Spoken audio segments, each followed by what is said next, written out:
ஜெய் ஸ்ரீ மாத்ரே நமக. ஜெய் குருதர், ஜெய் குரு பரசுராம். நமஸ்காரம். நான் கரூர்லேருந்து வல்சலா பணிக்கர், பிரசன்ன ஜோதிடர். இன்னைக்கு நம்ம ஐப்பசி மாச பலன்கள் மீன ராசிக்கு எப்படி இருக்குன்னு பார்க்க போறோம். இந்த ஐப்பசி மாசம் எப்போ பிறக்குது அப்படின்னா அக்டோபர் 17, 2025 மதியம் 1:44க்கு மகா நட்சத்திரத்தில் இந்த மாதம் பிறக்குது. இந்த மாதம் வந்து பார்த்திங்கன்னா உங்களுக்கு எப்படி இருக்குது அப்படின்னா நிறைய நல்ல அமைப்புகள் இருக்குங்க. செவ்வாய் பாக்கியாதிபதியாக இருக்கார் உங்களுக்கு, அவர் ஆட்சி பெறுறாரு. அதே மாதிரி 7க்குடைய புதனும் பாக்கியஸ்தானத்துக்கு வராரு. இது வந்து ஒரு நல்ல அமைப்பு. அது போக குரு உங்களுக்கு அதிர்ஷ்டத்தை கொடுக்கவே 5ஆம் இடத்துக்கு வராரு. உங்களுடைய ராசிக்கு சிறப்பாக, அதாவது இவ்வளோ நாளாக வந்து 4ஆம் இடத்துல இருந்தார், அதை விட சிறப்பு வந்து பார்த்திங்கன்னா 5ஆம் இடத்துல, அதாவது அதிர்ஷ்டத்தை கொடுக்கக்கூடிய இடத்துல வந்து குரு இருக்கிறாரு. இதனால என்னென்னா இந்த ஜென்ம சனி 7.5 சனி இருக்கு இல்லையா, அதோடைய பாதிப்புகள் வந்து உங்களுக்கு குறையும். அது வந்து ஒரு நல்ல அமைப்புங்க. உங்களுக்கு இந்த 7.5 சனி அப்படிங்கிறது வந்து ஒரு நல்ல அமைப்பு. நல்ல அமைப்பு மீன்ஸ் குறையும். உங்களுக்கு இந்த குருவோடைய பார்வை வந்து இந்த 7.5 சனியை வந்து அதோடைய கொடுமைகளை செய்ய விடாது. அதனால் இந்த ஒரு மாதம் வந்து என்னென்ன விஷயங்கள்லாம் உங்களுக்கு நல்லா செய்யணுமோ அந்த விஷயங்கள்லாம் செஞ்சுக்கோங்க. எல்லாத்துலேயும் சக்ஸஸ் கிடைக்கும். இப்போ ஒரு புதுசாக ஸ்டார்ட் பண்ணணுமா தொழிலை, ஸ்டார்ட் பண்ணுங்கள், சக்ஸஸ் ஆவீங்க. அதே மாதிரி வேறு ஜாப்க்கு போகணுமா, புதுசாக ஏதாவது விஷயங்கள் செய்கிறது அப்படின்னா இதுக்கெல்லாமே வந்து இந்த மாதம் வந்து ரொம்ப ரொம்ப அருமையாக இருக்குது. 6க்குடைய சூரியன் வந்து அஷ்டமஸ்தானத்தில் நீச்சமாகறாரு. வண்டி வாகனங்களை போகும்போது கவனமாக போங்க. ஹெல்த் விஷயத்தில் கவனமாக இருந்துக்கங்க. பொருளாதார வாழ்க்கை அப்படிங்கிறது நல்லா இருக்குது. காசு பணம் அப்படிங்கிறது ரொம்ப நல்லா இருக்குது. குரு பார்க்கவே கோடி நன்மை. அப்போ வந்து நல்ல அதிர்ஷ்டம், ஒரு திடீர்னு ஒரு அதிர்ஷ்டம் கிடைக்கிறதுக்கு உண்டான அமைப்பு. நீங்கள் நிறைய விஷயங்களை செஞ்சுருப்பீங்க, எதிர்பார்க்காம சில விஷயங்களை செஞ்சுருப்பீங்க. என்னைக்கோ அது உங்களுக்கு தேடி வந்து ஒரு நல்ல அதிர்ஷ்டமாக மாறும். அதே மாதிரி கேட்ட இடத்துல பணம் கிடைக்கிறது, இந்த மாதிரி விஷயங்கள்லாம் உங்களுக்கு நடக்கும். தொழில் ரீதியாக பார்த்தீங்க அப்படின்னா 10ஆம் அதிபதி தான் உங்களுக்கு 5ஆம் இடத்துக்கு வந்திருக்காரு. அதுவே ரொம்ப நல்ல அமைப்பு. பாக்கிய அதிபதி வேற செவ்வாய் வேற நல்ல பலமா இருக்கிறாரு. அப்ப தொழில்ல வந்து என்னன்னா நல்ல வளர்ச்சி அப்படிங்கிறது, தொழில் ரீதியா வெளிமாநிலங்கள் போகக்கூடிய அமைப்புகள்லாம் இருக்கு, வெளிநாடு போகக்கூடிய அமைப்புகள் இருக்கு. தொழில் வந்து நல்லபடியா வரும், அதாவது நல்ல இன்கம் அப்படிங்கக்கூடியது உறுதியாக இருக்கு.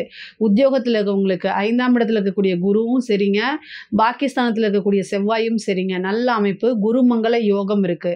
ஒரு நல்ல பதவியை கொடுத்துரும், உங்களுக்கு நல்ல சேலரி இன்க்ரிமெண்ட்டை கொடுத்துரும். அதே மாதிரி மைண்டை வந்து காமா வச்சுக்கோங்க. இந்த குரு வந்து பார்த்திங்கன்னா உங்களுக்கு சந்திரனையும் பார்க்குது, உங்கள் ராசியும் பார்க்குது, செவ்வாயும் பார்க்குது. மன கொந்தளிப்பை அதிகப்படுத்திடும். அதனால் அமைதியாக இருந்துக்கணும். ஒரு நல்ல அதிர்ஷ்டம் வரும்போது அதை கரெக்டாக யூஸ் பண்ணிக்கோங்க. மன அமைதியோடு இருக்கும்போது அது ரொம்ப ரொம்ப நல்லது.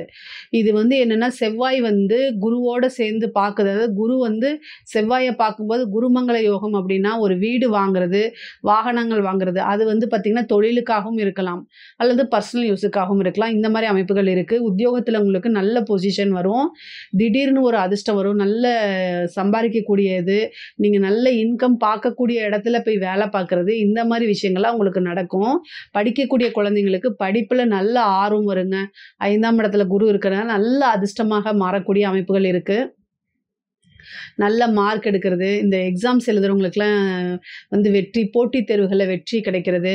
அதே மாதிரி வந்து உயர்கல்வி படிக்கிறவங்களுக்குலாம் நல்ல ரேங்க் ஹோல்டராக வர்றது, நல்ல இடத்துல பிளேஸ்மெண்ட் ஆகிறது, கவர்மெண்ட் ஜாப் கிடைக்கிறது. இந்த மாதிரி படித்து முடிச்சுட்டு எனக்கு வேலை கிடைக்குமானா வேலை கிடைக்கிறதுக்கு உண்டான அமைப்புகளும் இருக்குது.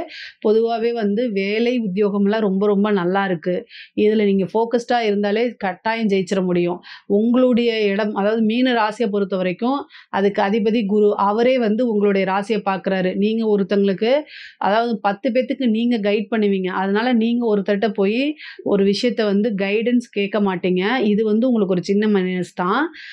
நேரங்காலங்கள் சரியில்லாத போது, கிரக சூழ்நிலைகள் சரியில்லாத போது நம்மளுடைய ஈகோ பெரிய விஷயங்கள்லாம் இருந்து அந்த கிரீடத்தில் இறக்கி வச்சுட்டு நான் செய்கிறது நல்லதா கெட்டதா, இதில் ஏதாவது பிரச்சனை வருமா அப்படின்னு கேட்டு தெரிஞ்சுக்கிறதுல எந்தவித குறையும் கிடையாது. அதனால் தாராளமாக கேட்டுக்கலாம். ஆனால் கேட்கக்கூடிய ஆள் கரெக்டான பர்சனாக இருக்கணும். அது உங்களுடைய நலம் விரும்பிகளாக இருக்கணும்.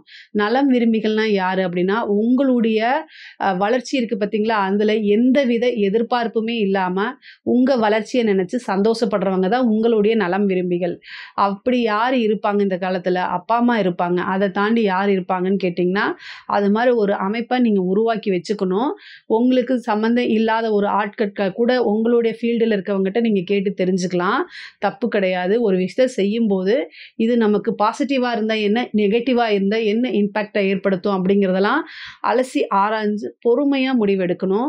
உபயஸ்தானமா இருக்கு. எது 7ஆம் இடம். உங்களுடைய ராசியும் உபயஸ்தானமா இருக்கு. இந்த 7ஆம் இடம் பாதகம். அதனால 9ஆம் இடத்துல வந்து இருக்கனால, நீங்க ஒரு நல்ல முடிவ எடுத்துட்டு இருக்கும்போது, இது தப்புன்னு வழிகாட்டுறதுக்கு உண்டான ஆட்களும் வருவாங்க. உங்களுடைய விஷயங்கள உங்க மேல பொறாமப்படுறவங்க, நீங்க கீழ இறங்கணும் அப்படின்னு சொல்லி உங்கள பழிவாங்கணும்னு சில பேர் வருவாங்க. அவங்க கிட்டலாம் இருந்து ஜாக்கிரதையா இருந்துக்கணும். அது நான் எப்படி இருக்கிறது அப்படின்னா, அதுக்கு தான் தெய்வ வழிபாடு, அதுக்கு தான் பூஜை புனஸ்காரங்கள். ஸோ உங்களுக்கு இஷ்ட தெய்வ வழிபாடு பண்ணுங்க. முக்கியமா குலதெய்வ வழிபாடு பண்ணுங்க. இது ஒரு நல்ல பிராப்தத்தை ஏற்படுத்தி கொடுக்கும். தலைக்கு வரது தலப்பாயோட போகும். நீங்க நினைச்சிட்டு இருப்பீங்க, நம்ம எத்தன சாமிய கும்பிடுறோம், நம்ம ஏன் இன்னும் நமக்கு கஷ்டமே வந்துட்டு இருக்கு அப்படின்னு. கஷ்டத்திலிருந்து உங்களை காப்பாத்திட்டு தான் இருக்காரு. அது உங்களுக்கு வேணா தெரியாம இருக்கலாம். நீங்க நினைப்பீங்க, நான் அப்படி இருக்கணும், இப்படி இருக்கணும் அப்படின்னு. இங்க உங்களுடைய கர்மா வேறையா இருக்கும். உங்களோட பிராப்தமா வேறையா இருக்கும். நீங்க இதுக்கு கீழயும் இன்னும் ரொம்ப கஷ்டப்படணும்னு இருக்கும். ஆனா கடவுள் தான் உங்களை காப்பாத்திட்டு இருக்காருன்னு நீங்க நம்புங்க. ஏன்னா, உங்களையோட எவ்வளோ பேர் பிரச்சனைய அனுபவிச்சுட்டு இருப்பாங்க. அத கண்கூட நீங்க பார்த்துட்டு இருப்பீங்க. இந்த விஷயங்கள்லாம் பார்த்து அனலைஸ் பண்ணிட்டு, நீங்க உங்களுக்கு இஷ்ட தெய்வங்கள வழிபாடு பண்ணணும். குலதெய்வத்த வழிபாடு பண்ணணும். உபாசனைன்னு ஒரு தெய்வத்த வழிபாடு பண்ணுங்க. இதெல்லாம் ரொம்ப ரொம்ப நல்லது. ஒரு பிரச்சனைன்னு வரும்போது உங்களுக்கு ஏதாவது ஒரு ரூபத்துல காட்டிக் குடுத்துரும் அந்த தெய்வம். உங்களுக்கு இவன் பிரச்சனை பண்றான், இது நல்லது கிடையாது, இது கெட்டது அப்படிங்கிற மாரி நெறைய விஷயங்கள உணர்த்தும். அதுக்கு தான் தெய்வத்தோடைய துணைய நம்ம நாடுறோம். பொதுவாவே இந்த மாதம் வந்து நெறைய அற்புதங்கள் உங்களுக்கு நடக்கப் போகுது. ஏன்னா, அதிர்ஷ்ட ஸ்தானத்துல வந்து குரு இருக்காரு. அதனால நெறைய அற்புதங்கள் நடக்க போகுது. பொதுவா வந்து குரு வந்து அதிசாரத்துல உங்களுக்கு வரதுக்கு காரணமே அதிர்ஷ்டத்த குடுக்கறதுக்குன்னு நீங்க ஞாபகம் வச்சுக்கங்க. நெறைய அற்புதங்களும், அதிர்ஷ்டங்களும் நடக்கக்கூடிய மாசமா தான் இந்த மாசம் உங்களுக்கு இருக்க போது. அதனால நீங்க கவலையே பட வேண்டாம்.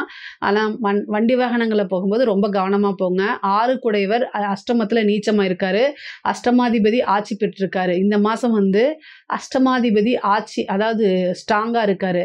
ஆனா உங்களுடைய ராசி அதிபதி உச்சமாவே இருக்காரு. அதனால கவலை வேண்டாம். ஆனா கவனமா இருக்கணும். எந்த ஒரு விஷயத்துக்கு கவலை, நோ வொரீஸ். பட் ஆனா கேர்ஃபுல். கவனமா இருந்து ஒவ்வொரு விஷயத்தையும் நடத்துங்க. எனக்கு எல்லாமே தெரியும்னு ஹெட் வெயிட்ட மட்டும் தயவு செய்து கொஞ்சம் இறக்கி வச்சுருங்க.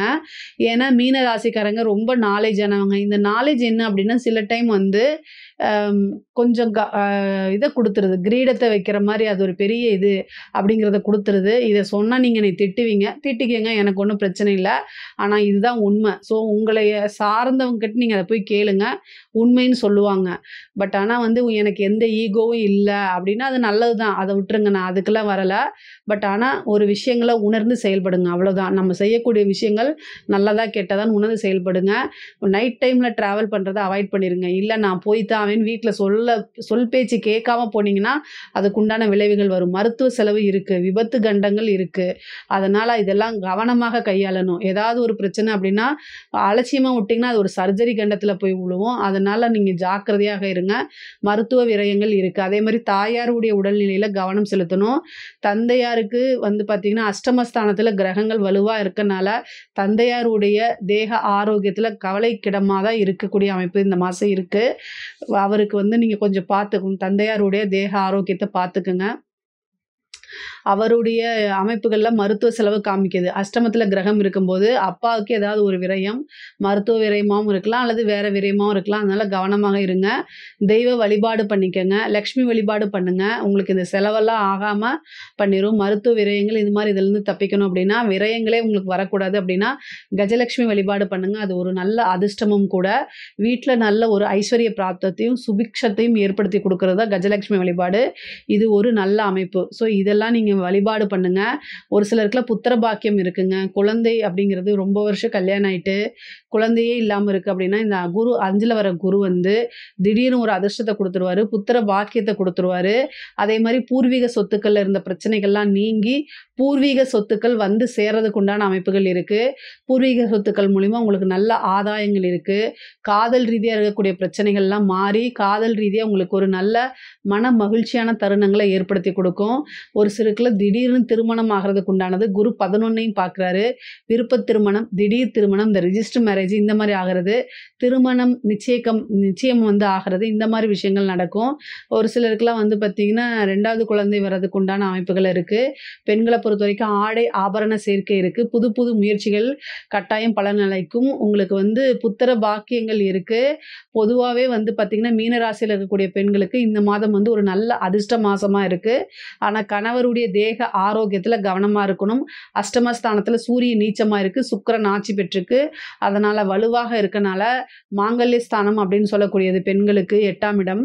அதனால கவனமாக இருக்கணும். கணவருடைய தேக ஆரோக்கியத்தில் உங்களுக்கே சர்ஜரி சம்மந்தப்பட்ட விஷயங்கள்லாம் இருக்கனால ரொம்ப ரொம்ப கவனமாக இருங்க. முக்கியமாக பெண்களாக இருந்தால் யூட்ரஸ் சம்மந்தப்பட்ட பிரச்சனைகளை கவனமாக இருக்கணும். ஏதாவது ஒரு பிரச்சனைனா உடனே டாக்டர்கிட்ட போய் கலந்து ஆலோசிச்சுட்டு அதுக்கப்புறம் ரிலாக்ஸாக இருக்கலாம். நீங்கள் ஒன்றும் இல்லை அப்படின்ட்டு பிரச்சனையே இல்லை, நீங்கள் பாட்டுக்கு அலட்சியமாக இருந்தால் அது பெரிய ரிஸ்கில் போய் மாட்டிடக்கூடாது. அதனால் அதே மாதிரி வெளிநபர்களோட பேசாதீங்க. உங்களுக்கு பரிச்சயம் இல்லாத நபர்களோடையோ அறிமுகம் இல்லாத நபர்கள்கிட்டயோ வாட்ஸ்அப்பில் சேட் பண்ணுறது, சோஷியல் மீடியாவில் சேட் பண்ணுறது, இந்த மாதிரி விஷயங்களை அவாய்ட் பண்ணிக்கோங்க. அதெல்லாம் ஒரு தீராத அவமானத்தையும் துயரத்தையும் ஏற்படுத்தி கொடுத்துரும். முக்கியமாக கெட்ட பேர் ஏற்படுத்தி கொடுத்துரும். இதனால் கவனமாக இருக்கணும். செவ்வாயும் புதனும் சேர்றதுனால நீங்கள் யூஸ் பண்ணக்கூடிய செல்ஃபோனு இதெல்லாம் பத்திரமா வச்சுக்கணும். ஏன் அப்படின்னா ஹேக் பண்ணுறதுக்கு உண்டான வாய்ப்புகள் இருக்குது. பொதுவாகவே வந்து நிறைய நல்ல அமைப்புகள் இருக்குது. குடும்பத்தாருடைய இணக்கமான சூழ்நிலைகள் ஏற்படும். கணவர்கிட்ட இருந்த பிரச்சனைகள்லாம் மாறி சுமூகமான உறவுகள்லாம் ஏற்படும். படிக்கக்கூடிய குழந்தைங்களுக்கு படிப்பில் நல்ல ஆர்வம் வரும். நிறைய நல்ல மார்க் எடுக்கக்கூடிய அமைப்புகள் இருக்குது. அரசியல்வாதிகளுக்கு இது ஒரு சூப்பரான டைமுங்க. இந்த மீன ராசியில் இருக்கக்கூடிய அரசியல்வாதிகளுக்கு ரொம்ப ரொம்ப சூப்பரான டைமு. குரு பார்க்குது உங்களுடைய எப்போல்லாம் வந்து சனிச்சந்திரனோ அப்போல்லாம் பொதுமக்கள், இப்போ பொதுமக்களுடைய ஆதரவுகள் கிடைச்சிரும். குருவும் பார்க்கறதுனால உங்கள் மேலே வந்து நல்ல அபிப்பிராயம் ஏற்படும். மக்களுக்கு கட்சி தலைமையிடம் பாராட்டும். ஒரு நல்ல பொறுப்பை உருவாக்கி கொடுத்துரும். உங்களுக்கு ஒரு நல்ல பொசிஷனு, அதில் நீங்கள் ஜெயிச்சு அதுவும் வந்து அதுக்கு மேலே ஒரு நல்ல போஸ்டிங்கில் போய் உட்கார்றது, நிறைய வாய்ப்புகள். மீடியாவில் உங்களுக்கு பேர் புகழ் கிடைக்கிறது, மக்களுடைய நம்பிக்கைக்குரிய நாயகனாக நீங்கள் மாறுறதுக்கு உண்டான அமைப்புகள், இந்த மாதிரி விஷயங்கள்லாம் இருக்குது. பொதுவாகவே வந்து பார்த்திங்கன்னா மீன ராசிக்கு அரசியல்வாதிகளுக்கு ரொம்ப நல்லா இருக்குது. அரசாங்க துறையில் இருக்கவங்களுக்கும் ரொம்ப அற்புதமாக இருக்குது. நிறைய அதிர்ஷ்டங்கள் இருக்குது. உயர் அதிகாரிகள் வந்து உங்களை வந்து பனிஷ் பண்ணணும்னு நினச்சிட்டு இருக்கவங்கலாம் பனிஷ்மெண்ட் ஆகி போயிடுவாங்க. அந்த மாதிரி ஒரு அமைப்புன்னு வச்சுக்கோங்களேன். அதே மாதிரி நல்ல வருமானம் வரக்கூடிய இடத்துல போய் நீங்கள் ஒரு பதவியில் உட்கார்றதுக்கு உண்டான அமைப்புகளும் இருக்குது. இந்த கலைத்துறை சம்மந்தப்பட்டவங்களுக்குலாம் இது சூப்பரான டைமு. ஜாக்பாட் தான். 5ல் அதிர்ஷ்டத்தை கொடுக்கக்கூடியதும் உங்களோட வாழ்க்கையே ஒரு அற்புதமான வாழ்க்கையாக மாறுறதுக்கு உண்டான அமைப்புகளும் இருக்குது. கலைத்துறையில் நிறைய சாதிக்கக்கூடிய அமைப்புகள் நிறைய பேத்துக்கு இருக்குது. பாராட்டுகள், விருதுகள், காசு பணம் சம்பாதிக்கக்கூடியது, அதே மாதிரி கம்யூனிகேஷன் சார்ந்த விஷயங்கள்லாம் ரொம்ப சக்ஸஸ் ஆகிறதுக்கு உண்டான விஷயங்கள்லாம் இருக்குது. மீனராசிக்கு பொருளாதார ரீதியாக நிறைய இருக்குது. வீடு வாகனங்கள் வாங்கக்கூடிய அமைப்புகள்லாம் இருக்குது. பொதுவாகவே வந்து இந்த ரிலேஷன்ஷிப்பு, பொருளாதார வாழ்க்கை, இது ரெண்டுமே ரொம்ப சிறப்பாக இருக்குது. ஆனால் உடல் ரீதியாக பிரச்சனைகள் இருக்குது. வண்டி வாகனங்களில் போகும்போது ஹெல்த்லேயும் ரொம்ப ரொம்ப கவனமாக இருந்துட்டாலே எந்தவித பிரச்சனையும் உங்களுக்கு கிடையாது. இதில் ஏதாவது சந்தேகங்கள் இருக்குது அப்படின்னா கமெண்ட்ஸில் கேளுங்க. கட்டாயம் நான் ஆன்சர் பண்ணுறேன். நம்மளுடைய சேனலை லைக் பண்ணுங்கள், ஷேர் பண்ணுங்கள், சப்ஸ்கிரைப் பண்ணுங்கள். நன்றி, வணக்கம்.